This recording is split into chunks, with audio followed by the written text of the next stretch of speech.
गांव में शिवरात्रि का मेला लगा था।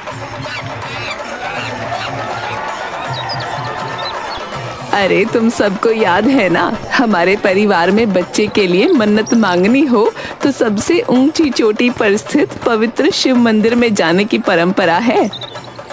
माँ जी, मैंने तो पिछले दोनों सावन के पहले सोमवार को चोटी वाले शिवलिंग पर जलाभिषेक किया है, तभी तो माँ बनी हूँ। हाँ देख, पिछली बार शिवरात्रि पर यमुना ने जलाभिषेक किया, अब वो भी पेट से है। माँ जी, मेरे महादेव सबकी गोद भरते हैं। सब घर आ जाते हैं। अगली सुबह,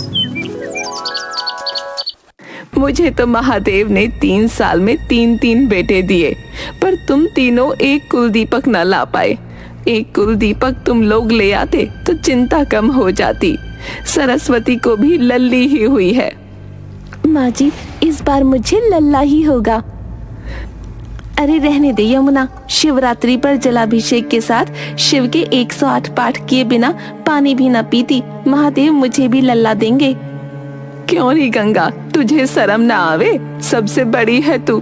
तेरी शादी को 8 साल हो गए, पर तू एक चिड़िया भी पैदा न कर पाई। अम्मा, दवाइयाँ ले रही हूँ, जल्दी ही आप दादी बन जाएंगी।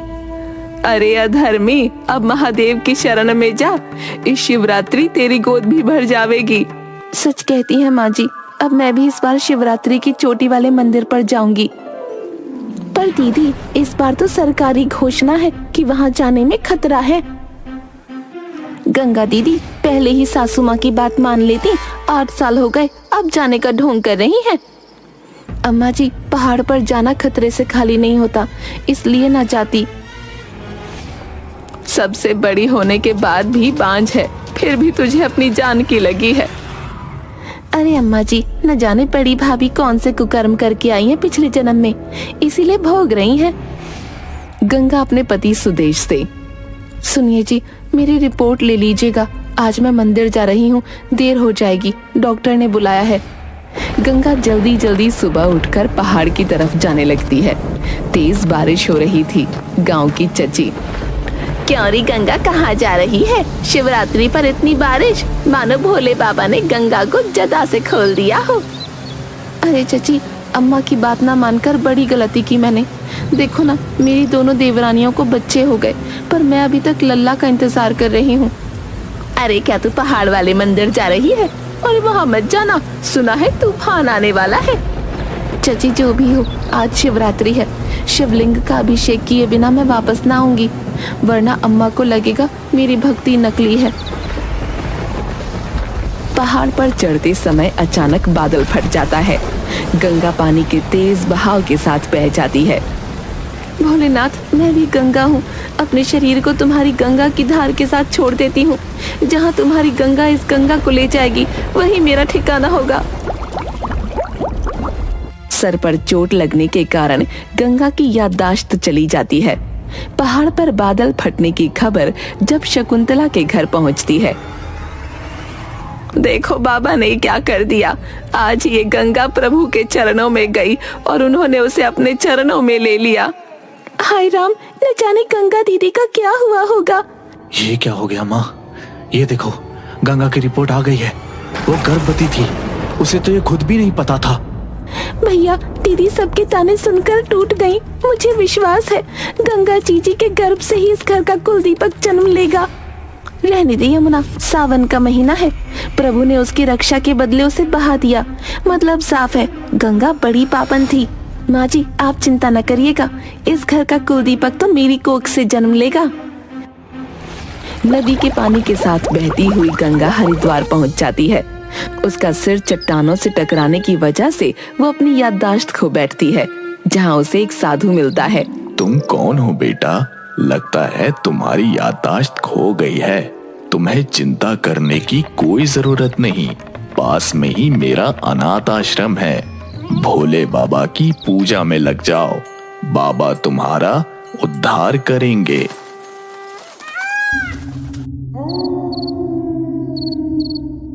गंगा दिन रात भोले बाबा की पूजा करती और आश्रम के अनाथ बच्चों के साथ समय गुजारती। कुछ समय बाद वो एक सुंदर से बेटे को जन्म देती है। 3 साल बाद शिवरात्रि को गंगा का पति शिव दर्शन के लिए हरिद्वार आता है और आरती के समय उसे अचानक गंगा दिख जाती है। जय भोले बाबा की। गंगा, गंगा सुनो, तुम गंगा ही हो ना? मैं कब से तुम्हें ही ढूंढ रहा हूँ, सालों से तुम्हें ढूंढ रहा हूँ, मेरी बात सुनो। लेकिन गंगा उसे पहचान नहीं पाती और उसके मुंह पर एक जोरदार थप्पड़ मारकर भीड़ में खो जाती है। सुदेश वापस आकर अपनी माँ को ये बात बताता है। सब गंगा को ढूंढने की कोशिश करते हैं पर गंगा कहीं नहीं मिलती। बेटा, भूल जा गंगा को। तूने गंगा को नहीं देखा, तुझे कोई शक हुआ होगा। अगर वो जीवित होती तो अब तक घर ना वापस आती। मैं जानती हूँ, मैं ही हूँ तेरी अपराधी। मुझे माफ कर दे बेटा, तू दूसरी शादी कर ले। ऐसा कभी नहीं होगा माँ। मैं बिना शादी करे ही गंगा को इतने खराब मौसम में पहाड़ पर भेजने का पश्चाताप करते हुए अपनी जिंदगी गुजार दूंगा। धीरे धीरे 7 साल गुजर जाते हैं और शिवरात्रि फिर आती है। ओम नमः शिवाय, ओम नमः शिवाय। माँ, तुम हर समय अपने चेहरे को ढककर क्यों रखती हो? न जाने क्यों बेटा, मुझे भोले बाबा के सिवाय कुछ देखने का मन नहीं करता, इसलिए हमेशा अपना चेहरा घूंघट से ढक कर रखती हूँ। भोले बाबा की पूजा क्यों करती हो? उन्होंने तो हमें सबसे अलग कर दिया। ऐसा नहीं कहते बेटा, भगवान जो करता है उसके पीछे बड़ी लीला छुपी होती है। भोले बाबा तो बहुत भोले हैं, वो जो करेंगे अच्छा ही करेंगे। इसका मतलब है भोले बाबा की पूजा मैं भी कर सकता हूँ। मैं भोले बाबा से जो मांगूंगा क्या वो मुझे दे देंगे? हाँ हाँ, क्यों नहीं। सच्चे मन से जो मांगता है भोले बाबा उसे सब कुछ दे देते हैं। गंगा का बेटा भी गंगा के साथ रोज भोले बाबा की आराधना करने लगता है। दूसरी तरफ शकुंतला के घर सिर्फ लड़कियों का ही जन्म होता है। हे महादेव, हमसे क्या भूल हो गई जो तूने घर में बस कन्याएं ही दी, कुलदीपक नहीं भेजा। हमारे बाद हमारा नाम लेने वाला कौन होगा? माँ जी, मुझे तो डॉक्टर बता चुका है कि अब बालक ना होगा।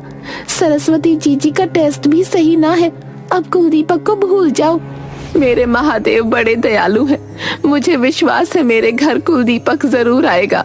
इस बार शिवरात्रि में पैदल हरिद्वार चलते हैं।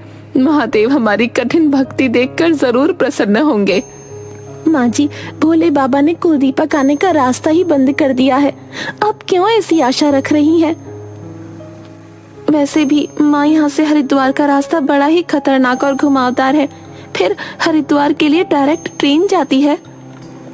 सब गंगा को सताने का नतीजा है। बहू गंगा को जबरदस्ती भेजने का पाप धोने तो मुझे पैदल ही जाना होगा। तुम सब ट्रेन से आ जाना।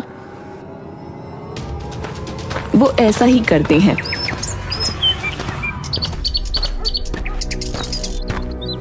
शकुंतला को रास्ते में बाधाओं का सामना करना पड़ता है। उसके पैर दर्द से उठ नहीं रहे थे। तभी वहां एक बच्चा आया।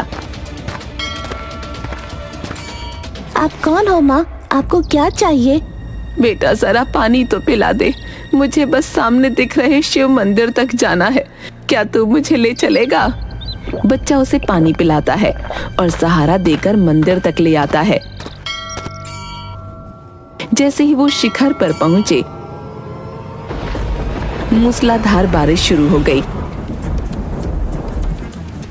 पहाड़ों पर जब बारिश आती है तो बहुत खतरा होता है माँ जी। कई बार बादल भी फट जाते हैं। आप मंदिर के अंदर चली जाइए। लेकिन मैं तो हिल भी नहीं सकती बेटा, भला अंदर कैसे जाऊं मैं? बच्चा शकुंतला को सहारा देते हुए अंदर ले आया। शकुंतला भगवान शिव से प्रार्थना करने लगी। भोले बाबा, अब और परीक्षा ना लो, मुझे मेरी बहू लौटा दो। बिना गंगा की और नहीं जी सकती। मेरी आत्मा मुझे धिक्कारती है। ओम नमः शिवाय, ओम नमः शिवाय, ओम नमः शिवाय। बारिश रुक गई और आकाश में एक सुंदर इंद्रधनुष दिखाई दिया। तभी एक आवाज आई। दीपक, तू यहाँ बैठकर मंत्र पढ़ रहा है? कब से तुझे ढूंढ रही हूँ। चल बाबा का अभिषेक कर, बेटा आज शिवरात्रि है, तेरे बिना मेरी पूजा कहाँ पूरी होती है। गंगा, ये तो मेरी गंगा की आवाज है। मेरी गंगा तू यहाँ, मैं तेरी सास। मुझे माफ कर दे बहू, मुझे माफ कर दे। गंगा का ढका हुआ चेहरा देखकर उसे पहचान नहीं पाती। गंगा दीपक का हाथ पकड़कर शिवरात्रि का अभिषेक करने चली जाती है। दीपक, तू हर अजनबी के साथ इस तरह बातें मत किया कर। तुझे पता है ना, लोग बच्चों को पकड़कर ले जाते हैं। तुझे कोई ले गया तो मैं तुझे कहाँ ढूंढूंगी रे। लेकिन माँ, वो दादी तो बहुत अच्छी थी, वो तो मुझे प्यार कर रही थी। चुप कर, आज के बाद मैं तुझे देखूंगा ना किसी के साथ बात करते हुए तो छोड़कर चली जाऊंगी। दूसरी तरफ शकुंतला दीपक के लिए अपने मन में लगाव महसूस कर रही थी। न जाने इस औरत और इसके बेटे से अजीब सा मोह क्यों लग रहा है। लगता है जैसे मेरे ही कोई अपने हैं। उन दोनों के बारे में सोचती हुई शकुंतला जैसे ही खड़े होने की कोशिश करती है, उसका पैर फिसल जाता है। वो लुढ़कती हुई गंगा और दीपक के पास पहुंच जाती है। गंगा उसे गिरते हुए देखकर तुरंत सहारा देती है। गंगा का घूंघट उसके चेहरे से हट जाता है। अरे गंगा, मैं जानती थी तू मेरी गंगा ही है। मुझे पहचान, देख मैं तेरी अम्मा जी हूँ। मुझे माफ कर दे बेटा, मुझे अपनी गलती का पता चल गया। गंगा को कुछ भी याद नहीं आता।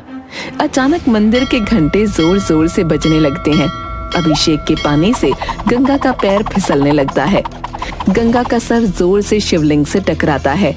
गंगा अपने आप को बचाने के लिए शिवलिंग को पकड़ लेती है। अचानक उसे सब कुछ याद आ जाता है। माँ, आप आ गई। माँ देखो, दीपक देख, तेरी दादी तुझे लेने आ गई। मुझे सब कुछ याद आ रहा है, सब याद आ रहा है। मैं जानती थी मेरे महादेव मेरी पूजा को जरूर स्वीकार करेंगे, मेरी गलतियों को जरूर माफ कर देंगे। बेटी गंगा, अब तो मुझे माफ कर दे। आ मेरे गले लग जा, मुझे माफ कर दे। माँ, कैसी हो आप माँ? ये लो, संभालो अपना कुल दीपक। शिवरात्रि में ही भोले बाबा ने मुझे अपनी शरण में लिया था और शिवरात्रि में ही मुझे अपने घर वापस भेज रहे हैं। तभी यमुना और सरस्वती भी पहुंच जाती हैं। गंगा दीदी, हमें क्षमा करो, हम सब स्वार्थ में अंधे हो गए थे। अब घर चलो, अपने कुल दीपक का इंतजार सब कर रहे हैं। हाँ बहनों, चलो घर चलें। शिवरात्रि पर भोले बाबा ने हमारी भक्ति का फल हमें दे दिया। हमारे घर का कुल दीपक आ गया। तो आप मेरी दादी हो, मैं आ गया हूँ ना। अब चिंता मत करो, मैं आपको सहारा दूंगा। मेरा हाथ पकड़ो और चलो। बच्चे की बात सुनकर सब हंसने लगते हैं। उस दिन से गंगा, यमुना और सरस्वती भगवान शिव के प्रति और भी अधिक समर्पित हो जाती हैं। तीनों बहुएं घर के कुलदीपक को गंगा के साथ वापस घर ले आती हैं।